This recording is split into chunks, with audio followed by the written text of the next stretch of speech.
नमस्ते विद्यार्थी मित्रों, कक्षा 8 विषय हिंदी और जिनके द्वितीय सत्र की इकाई है 8, जिनका आज हम अभ्यास करने वाले हैं।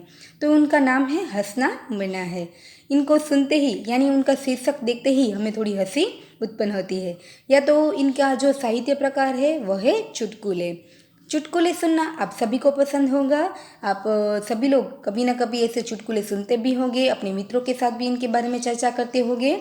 तो उनके एक विशेषता या तो उनके एक महत्व की बात करें, उनके बारे में सोचें तो चुटकुले की अपनी एक विशेषता ही है या तो उनके साथ साथ उनका क्या महत्व है, उनकी समझौती को देखें तो चुटकुले क्या है, हास्य एवं व्यंग्य विनोद का एक सशक्त माध्यम माना गया है।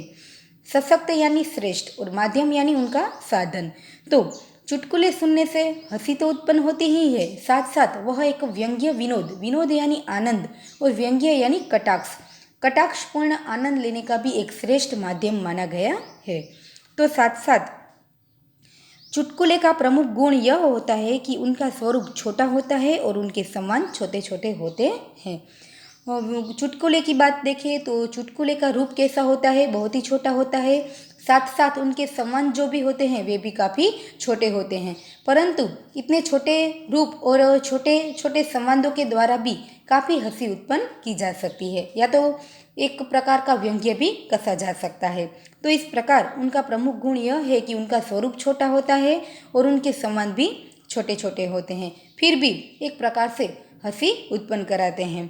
आगे हम देखें तो चुटकुले जो है, चुटकुले पढ़ने और सुनने से हमारा तनाव दूर होता है। चुटकुले की खास विशेषता भी यही रही है कि चुटकुले सुनने से या तो पढ़ने से कभी कभी क्या होता है, काफ़ी हंसी उत्पन्न होती है और हंसने से हमारा जो तनाव है या तो हमारा जो थकान है वह दूर हो जाता है और साथ साथ हंसने से हमारा स्वास्थ्य भी सुरक्षित रहता है। तो हमें हमारे स्वास्थ्य को सुरक्षित रहने के लिए हमेशा हंसते रहना चाहिए, लोगों को भी हंसाते रहना चाहिए।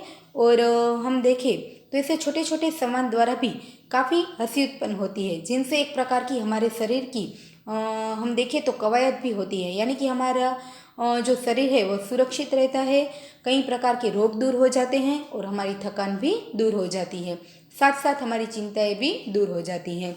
तो चुटकुले को एक प्रकार से हम देखें तो व्यायाम का माध्यम भी माना गया है। इस दृष्टि से चुटकुले तनाव दूर करने का एक सशक्त माध्यम है। सशक्त माध्यम यानी श्रेष्ठ माध्यम यानी श्रेष्ठ साधन माना गया है। चुटकुले को किसी भी प्रकार की चिंताओं को दूर करने का एक श्रेष्ठ माध्यम भी माना गया है। हंसने से हमारा स्वास्थ्य सुरक्षित रहता है और हम देखें तो हमें हमेशा यही प्रयत्न करते रहना चाहिए कि हमेशा हंसते रहना चाहिए और लोगों को भी हंसाते रहना चाहिए। तो इनसे क्या होता है, हमारा थकान भी दूर हो जाता है और सामने वाले को हम अपनी ओर भी एक प्रकार से आकर्षित भी कर सकते हैं। और साथ साथ चुटकुले की खास विशेषता यही रही है कि चुटकुले सुनने या तो पढ़ने से हमारा जो थकान या तो हमारी जो चिंताएं हैं उनको भी हम दूर कर सकते हैं, या तो हम हमारे शरीर को सुरक्षित रख सकते हैं, हमारे शरीर या तो हमारे स्वास्थ्य को हम सुरक्षित कर सकते हैं। तो इस प्रकार चुटकुला क्या होता है, उनकी विशेषता क्या होती है, तनाव दूर करने का वह एक श्रेष्ठ माध्यम माना गया है। यदि हम एक मार्क्स के प्रश्न में पूछा जाए तो हमें लिखना है कि चुटकुले क्या होते हैं, तनाव दूर करने का यानी चिंताओं को दूर करने का एक श्रेष्ठ माध्यम भी माना गया है। तो आगे हम देखते हैं इस इकाई में कि हंसना मना है, आप लोगों को भी बिल्कुल नहीं हंसना है। तो यहाँ पर भी कुछ ऐसे चुटकुले दिए गए हैं जिनसे कोई ना कोई हंसी उत्पन्न होती है, उनको भी सुन लेते हैं, देखते हैं। आप लोगों को भी चुटकुले सुनना काफ़ी पसंद होगा, आप सुनते भी होंगे। आपकी पाठ्य पुस्तक में कुछ चुटकुले दिए गए हैं जिनका अभ्यास करते हैं। आप लोगों को इन चुटकुले के माध्यम से कोई एक वाक्य के प्रश्न या तो विकल्प भी पूछे जा सकते हैं। यहाँ लिखा है कि एक दिन ऐसा होता है, चूहा और हाथी दोनों आपस में बात कर रहे हैं, जिनमें क्या है कि चूहा हाथी के पास गया और बोला कि हाथी दादा, क्या आप मुझे आपकी लुंगी 2 दिन के लिए दोगे? तो हाथी उन्हें पूछता है, तुम उसका क्या करोगे? चूहा बोल देता है कि मेरे बेटे की शादी है, उसमें मुझे तंबू लगाना है। जो हाथी है उनकी लुंगी से तंबू बनाने से तो कई सारे चूहे वहाँ एकत्रित हाजिर हो सकते हैं या तो एकत्रित हो सकते हैं। इसलिए यहाँ हम देखें तो चूहा और हाथी के समान से भी हमें क्या होता है, थोड़ी हंसी उत्पन्न होती है। दूसरा हम देखें चुटकुला, तो यहाँ दो मित्र आपस में बातचीत कर रहे हैं और उनमें पहला कहता है कि आप चित्र के माध्यम से भी देख सकते हैं। एक कहता है कि पता नहीं लोग महीनों बिना नहाए कैसे रह सकते हैं। तो दूसरा उनका मित्र कहता है इस बात को सुनकर कि मुझे तो 28वें दिन ही खुजली होने लगती है। यानी वे उनका मित्र भी खुद 28 दिनों तक नहाता नहीं है। तो इन दोनों के संबंध से भी क्या होता है, थोड़ी हंसी उत्पन्न होती है। उनके बाद तीसरा है कि एक दिन कोई ग्राहक दुकानदार के पास जाकर कुछ चीज़ें मांगता है और उन दोनों के संबंध से भी थोड़ा हास्य उत्पन्न होता है। ग्राहक कहता है कि आपके पास टूथब्रश है या तो टूथब्रश है। दुकानदार कहता है ब्रश नहीं है, पेस्ट है। ग्राहक कहता है अच्छा आपके पास पाउडर होगा। दुकानदार कहता है पाउडर नहीं है, क्रीम है। तो ग्राहक ने कहा क्रीम नहीं चाहिए, टॉर्च मिलेगी। तो दुकानदार कहता है कि वह तो कल ही खत्म हो गई है, मोमबत्ती है। ग्राहक पूछता है खैर ताला तो होना ही चाहिए आपके पास। दुकानदार कहता है हाँ है ना, दूँ। तो ग्राहक कहता है जी नहीं, उसे अपनी दुकान पर लगाकर आप घर पर आराम कीजिए। दुकान पर तो कुछ है नहीं और दुकान खुलकर क्या करते हैं, कमाई करने बैठे हुए हैं। तो दुकान में कुछ है नहीं तो उनको ताला लगा दीजिए और घर जाकर आराम कीजिए। तो इनके दोनों के संबंध से भी हम देखें तो हंसी उत्पन्न होती है। उनके बाद का जो चुटकुला है उनमें क्या है, और चुन्नू है वह अपने मित्र से बात करता है। आप यहाँ चित्र के माध्यम से भी देख सकते हैं। चित्र को देखने से भी हमें कभी कभी हंसी उत्पन्न हो जाती है। यहाँ लिखा है चुन्नू कहता है जहाँ ज़्यादा बारिश होती है वहाँ क्या पाया जाता है। तो उनका मित्र बोल उठता है कि छाता। हम देखें तो ज़्यादा बारिश होगी तो वहाँ पानी ज़्यादा दिखाई देता है नहीं, लेकिन उनका मित्र क्या बोल देता है जहाँ ज़्यादा बारिश होती है वहाँ तो सिर्फ छाता ही पाया जाता है, क्योंकि लोग छाते का ही प्रयोग करते हैं। और आगे का चुटकुला हम देखें तो तीन दोस्त आपस में गपशप कर रहे थे। प्रश्न हुआ कि किसी दिन सोकर उठने पर हमको यह पता चले कि हम लखपति बन गए तो हम क्या करेंगे। तीनों दोस्त आपस में बातचीत कर रहे थे और वे एक दूसरे से कहते हैं कि यदि हम सोकर उठने पर हमको यह पता चले कि हम लखपति बन गए तो हम क्या करेंगे। तो एक ने कहा कि हम तो सीधे पेरिस चले जाएंगे और खूब मज़े करेंगे। दूसरा दोस्त कहता है कि मैं तो किसी लाभप्रद कारोबार में रुपया लगाऊंगा।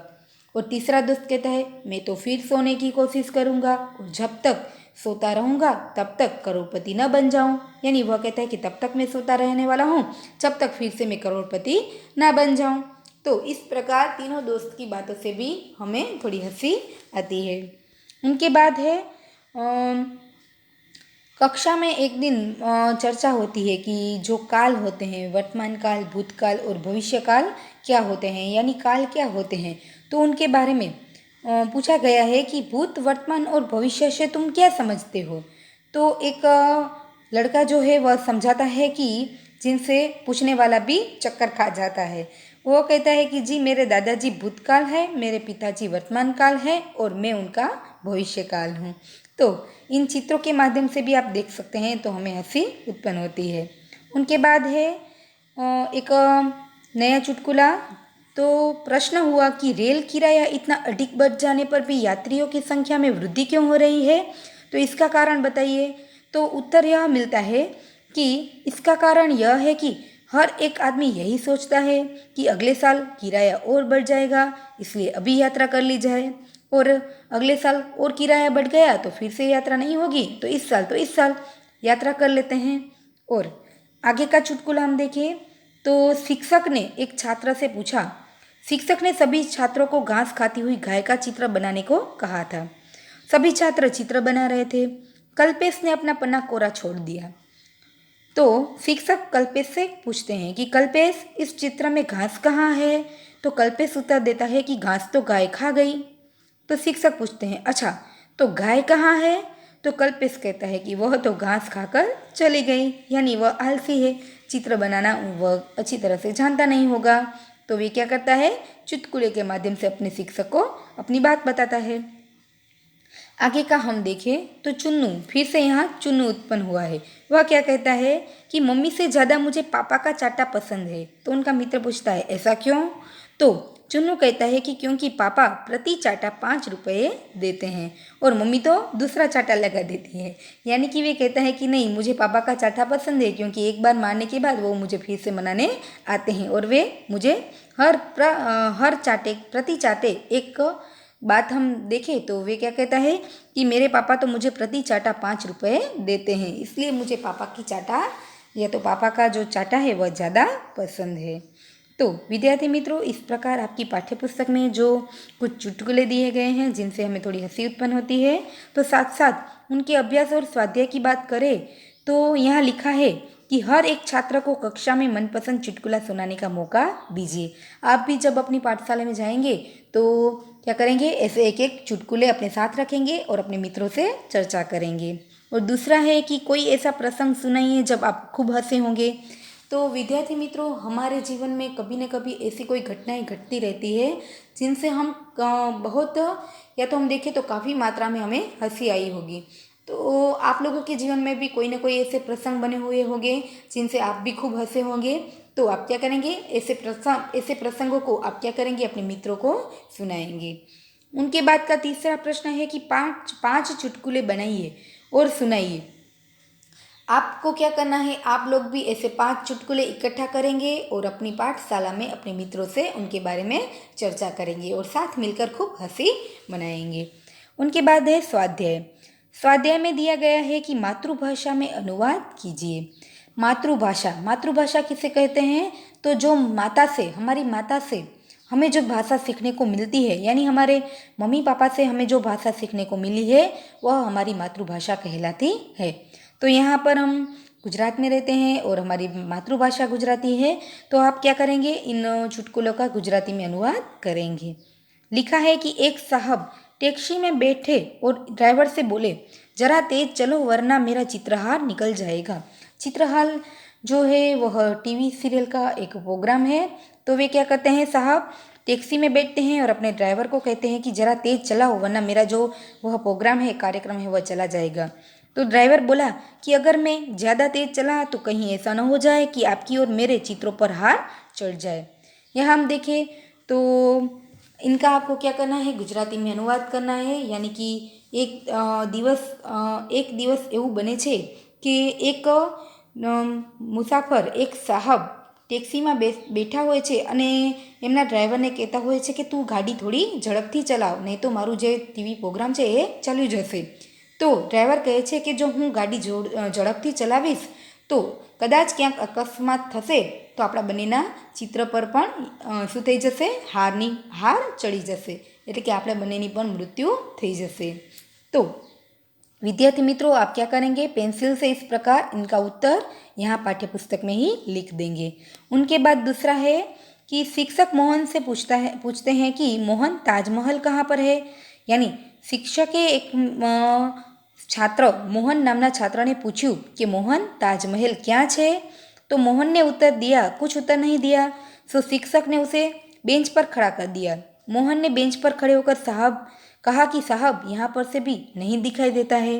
तो जब જ્યારે મોહને એવું કીધું કે તાજમહેલ ખબર નહીં ક્યાં છે, તો શિક્ષક એના પર ગુસ્સે થાય છે અને એને સજા માટે બેન્ચ પર ઊભા રહેવાનું કહે છે। તો ફરી પાછો એ શિક્ષકને કહે છે કે સાહેબ તમે જેમ મને બેન્ચ પર ઊભા તો રાખ્યા પરંતુ મને અહીંયાથી પણ તાજમહેલ ક્યાંય देखातो નથી। तो इस प्रकार यहाँ थोड़ी हंसी भी उत्पन्न होती है और इनका जो मातृभाषा में अनुवाद है उनको भी हमने देखा। तो उनके बाद है राष्ट्रभाषा में अनुवाद कीजिए। राष्ट्रभाषा यानी हमारी राष्ट्रभाषा कौन सी है, हिंदी है। तो हम क्या करेंगे, यहाँ जो गुजराती में जो परिच्छेद दिए गए हैं उनका हम क्या करेंगे, हिंदी अनुवाद करेंगे। देखते हैं। रमेश कहता है आवी जिंदगी करता तो मौत सारू। यानी रमेश कहता है कि ऐसी जिंदगी से तो मौत भली। अचानक यमदूत આવી ગયા અને બોલ્યા તારો जीव लेवा માટે મને आदेश મળેલો છે। अचानक से यमदूत आ पहुँचते हैं और वह कहते हैं कि तुम्हारी जान लेने के लिए मुझे एक आदेश मिला है। रमेश कहता है लो बोलो, हवे तो मानस मजाक पण नहीं कर सके शू। तो रमेश कहता है कि जी ऐसा क्यों, अब तो क्या मनुष्य मजाक भी नहीं कर सकता। तो आगे है कि ब्रिजेशभाई बस में ઊભા રહીને મુસાફરી કરી રહ્યા હતા। એક મુસાફરે તેમને બેસવા માટે જગ્યા કરી આપી। तो ब्रिजेशभाई नाम के एक आदमी बस में मुसाफरी कर रहे थे, तो एक मुसाफर ने उन्हें बैठने के लिए जगह दी। ब्रिजेशભાઈ, मारे બેસવું નથી, मारे खूब उतावળ છે। तो ब्रिजेशભાई कहने लगे, मुझे बैठना नहीं है, मुझे बहुत ही जल्दी है। तो विद्यार्थी मित्रों, इस प्रकार पूरी इकाई को हमने देखा है यहाँ पर। और साथ साथ आपको एक बात बताए तो आप लोग कभी कभी टीवी चैनलों में या तो कभी कभी अखबारों में भी ऐसे कई चुटकुले सुनते होंगे, जिनको आप क्या करना है, एकत्रित करना है और अपने मित्रों के साथ उन पर चर्चा करनी है। तो यह पूरी इकाई है जिनका हमने आज अभ्यास किया है और इनके कुछ प्रश्न के उत्तर है वे हम हमारी नोटबुक में लिखेंगे। आप पूरा चैप्टर जो है एक बार पाठ्य पुस्तक में पढ़कर भी इनकी समझूती प्राप्त करेंगे। नमस्ते, थैंक यू।